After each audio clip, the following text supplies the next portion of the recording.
गीता की ये 5 बातें हर उम्र के व्यक्ति के लिए बेहद लाभकारी हैं। मनुष्य को सदैव अभ्यास करते रहना चाहिए। अभ्यास करने से मनुष्य का जीवन आसान हो जाता है। ऐसे में यदि किसी व्यक्ति का मन अशांत है तो उसे नियंत्रित करने का अभ्यास ही सबसे अच्छा मार्ग है। हिंदू धर्म में श्रीमद् भगवद गीता में लिखी 5 बातों के बारे में भगवान कृष्ण ने अर्जुन को बताया था। 1. गुस्से पर नियंत्रण रखना। कुरुक्षेत्र के युद्ध में भगवान कृष्ण ने अर्जुन को बताया था कि मनुष्य का सबसे बड़ा दुश्मन उसका गुस्सा होता है। गुस्से में मनुष्य की बुद्धि काम करना बंद कर देती है और वह ये समझ ही नहीं पाता कि वह क्या कर रहा है। ऐसे में वह अपनी खुद की हानि कर लेता है, इसलिए अपने गुस्से पर नियंत्रण रखना बहुत जरूरी है। 2. मन पर नियंत्रण रखना। ऐसा माना जाता है कि इस पृथ्वी पर मन की गति सबसे तेज होती है, इसलिए हर व्यक्ति को अपने मन को नियंत्रण में रखना बहुत जरूरी है।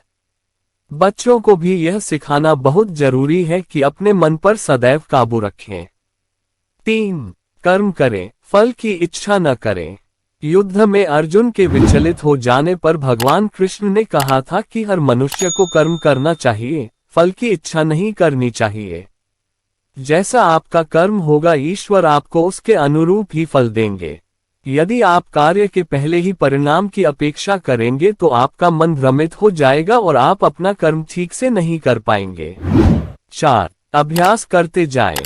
गीता में भगवान कृष्ण का एक उपदेश बताता है कि मनुष्य को सदैव अभ्यास करते रहना चाहिए। अभ्यास करने से मनुष्य का जीवन आसान हो जाता है। ऐसे में यदि किसी व्यक्ति का मन अशांत है तो उसे नियंत्रित करने के का अभ्यास ही सबसे अच्छा मार्ग है। 5. आत्म मंथन अवश्य करें। हर व्यक्ति को सफल जीवन और किसी भी तरह की कठिनाइयों का सामना करने के लिए आत्म मंथन अवश्य करना चाहिए। आत्मज्ञान से व्यक्ति अपने अंदर के अज्ञान को समाप्त कर सकता है, साथ ही सही और गलत में भी पहचान कर सकता है।